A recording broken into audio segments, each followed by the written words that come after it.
Bon, aujourd'hui, on va parler d'un truc important. J'ai publié une petite photo pour les 75 ans du débarquement de Provence. Pour aussi dire que voilà, il y a des Africains qui se sont battus pour la France.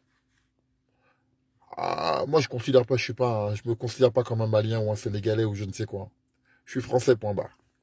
Maintenant, je suis reconnaissant envers ces gens-là. Pour moi, c'est des gens qui me parlent de couilles. Et puis, je suis fier quand je vois des Noirs qui se battent pour notre pays. Franchement, ça me fait oublier les trolls. Les trolls qui, d'ailleurs, même dans mes commentaires, je les vois disent ouais, et maintenant ils nous traitent comme ci, comme ça. Non, attendez. Vous ne faites pas partie de ces gens qui se sont battus pour la France. Vous êtes battus pour personne, en fait. Ceux qui sont là, qui se comportent de telle ou telle manière, qui crachent, m'en fous. On peut tous avoir des comportements déviants, c'est pas le problème. C'est pas le problème. Moi-même, n'importe qui, c'est pas le problème, ça. Mais ceux qui crachent en permanence sur la France, je ne pense pas que ce soit des descendants de gens qui se sont battus pour la France. Ça, c'est pas vrai. Vous êtes de la génération qui est arrivée dans les années 70, pendant les 30 glorieuses, qui ont bénéficié, c'était un échange de bons procédés, qui vivaient dans la merde, dans des bleds pourris, Blida, Oujda ou autres campagnes, maintenant aujourd'hui qui ont évolué, parce qu'il n'y avait rien dans ces endroits-là. Et on vous touchait, on disait tiens, viens, viens, viens. On t'apprenait à lire, à écrire, à compter, et tu débarquais en France. Et tu pouvais ramener ta femme. C'est la vérité. Donc, ces gens-là qui sont arrivés, qui étaient des gens qui étaient courageux, ils ont pris parce qu'ils étaient courageux, pas chers aussi, faut pas se leurrer, sont battus d'une autre manière. Mais ils sont pas battus pour la France. Ils ne sont pas donné leur vie pour la France. Donc, quand j'entends cette génération qui, au final, comme aussi, comme les gilets jaunes, hein, j'ai toujours, hein, ce qu'on ne paye pas n'a pas de valeur, qui sont arrivés là, qui ne savent pas le prix que leurs parents ont payé ou quoi que ce soit pour être là, dans le sens où ils savent pas que c'est pas normal de pas payer quand on va à l'hôpital. C'est pas normal de ne pas payer l'école. Ils ne savent pas combien ça coûte une école. Entre la maternelle et le lycée, vous savez comment ça coûte l'école publique? 122 000 euros. La crèche que tu payes une centaine d'euros, tu la payes, c'est 2 000 balles par jour que ça coûte. Ben ouais, les quatre dames qui font des repas équilibrés pour tout enfant, les repas à la cantine équilibrés, je ne sais quoi. Ouais, vous vous en bénéficiez, vous vous rendez pas compte. Quand moi je me suis retrouvé à l'hôpital à plusieurs reprises et que j'étais aux États-Unis, et qu'on me demande de payer pour monter dans un camion de pompiers. Et pour une opération, on me demande 15 000 balles. Alors qu'ici, 15 000 dollars. Alors qu'ici, putain, on m'a rien demandé. On m'a reçu, on m'a un truc. Puis après, je savais pas le coût de l'opération. Alors, vous qui bénéficiez, le problème, comme vous n'avez pas d'éléments de comparaison et que vous n'avez pas la valeur des choses, vous crachez, vous crachez, vous crachez, vous crachez. Vous êtes là en train de dire, mais moi, je vais vous dire une chose. Allez au bout de vos convictions, ceux qui parlent pour rien dire, qui n'ont jamais, qui ont été qui ont travaillé, qui n'ont même pas travaillé, qui ont bénéficié du travail de leurs parents pour être là, qui sont arrivés ici. Mais allez au bout de vos convictions. Si la France vous plaît pas, barrez-vous, barrez-vous. Et vous savez quoi, vous avez encore la chance de pouvoir vous barrer. Parce que quand quand j'ai boxé, je me suis rendu compte de la force de mon putain de passeport français. Combien d'entraîneurs j'avais avec moi que j'ai pas pu emmener à l'étranger? Il y a des fois où j'ai dû partir à la dernière minute sans entraîneur. Vous savez pourquoi? Parce qu'avec leur passeport algérien, bah ouais, parce qu'il y a des entraîneurs algériens, ou centrafricains, et ben ils pouvaient pas. Et ça m'a fait mal au cœur. J'ai dû partir une fois en Jamaïque. Mon entraîneur, il a pas pu monter dans l'avion. On lui a dit non, non, non, non. Vous n'avez pas d'éléments de comparaison. Vous savez pas ce que c'est. Tant qu'il ne vous arrive pas de galère. Par contre, le jour qu'il vous arrive une galère, à l'étranger ou quoi que ce soit, vous l'embrassez, ce putain de passeport. C'est vrai que ce passeport. Et puis quand, tiens, d'ailleurs, dernièrement, j'étais en vacances en Égypte. Juste pour un petit mal au ventre. Vous savez combien ils demandaient aux Français? 200 euros. Et ensuite, il faut se faire rembourser en France. Ben ouais, parce qu'à l'étranger, c'est pas comme ça. Donc, j'en ai marre de vos grandes gueules à vous, qui vous inventez des vies, qui vous dites ah ouais, les Africains, comme si en fait, vous êtes qui?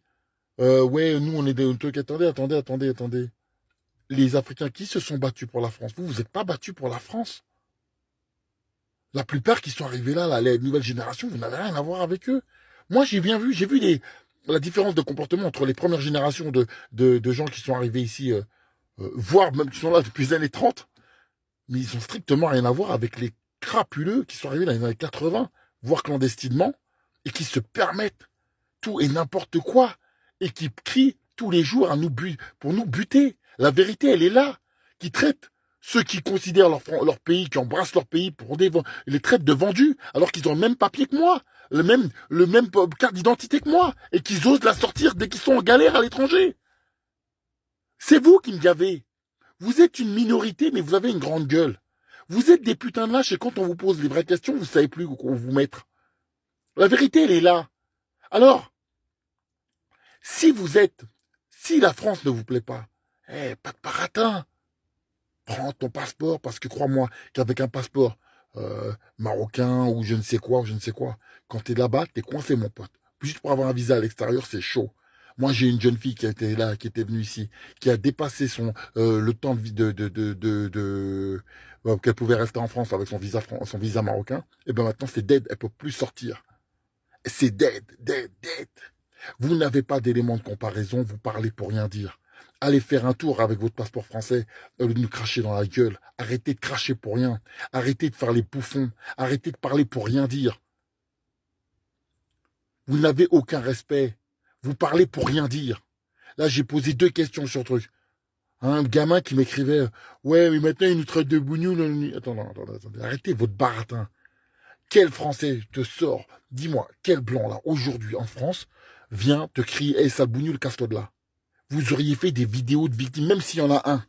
Est-ce que c'est une majorité de Français qui font ça? Par contre, des vidéos de Noirs et d'Arabes qui fracassent des pauvres blancs dans les trains, dans les bus, je peux vous en sortir toute la journée.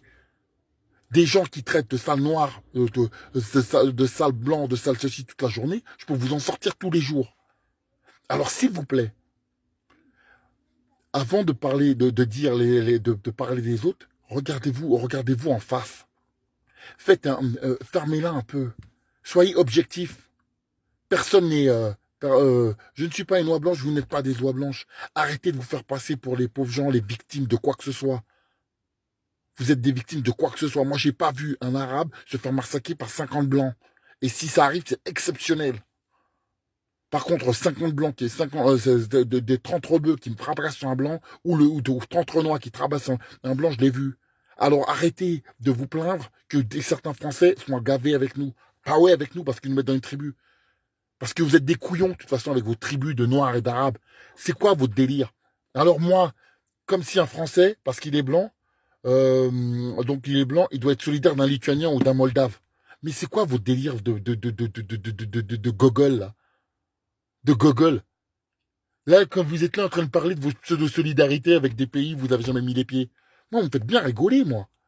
Moi, vous me faites bien rigoler, moi. Je vous laisse 2 jours là-bas, dans des pays dont vous parlez tous les jours, mais ma parole, vous partez en courant. Vous partez en courant. Putain, combien de vidéos on voit des mecs qui sont là en train de faire leur malin et dès qu'ils sont en galère. Ah, vive la France! S'il te plaît, venez nous aider! C'est qu'on n'a rien fait, je suis français! Tiens, regarde! Regarde les mecs en Syrie! Regarde les mecs qui ont été en Syrie! Regardez-les! Les mecs qui sortaient leur drapeau, leur passeport et crachaient! Ils crachaient! La France ceci, la France cela! Qui est-ce qui pompe le dard aujourd'hui pour venir? Qui est-ce qui pompe le dard? Alors même qu'hier, ils étaient en train de cracher et de brûler leur passeport. Je croyais que la France, c'était de la merde. Je croyais que la France, c'était de la merde. Donc maintenant, fermez-la, sans déconner. Fermez-la. Fermez-la, mais fermez-la définitivement.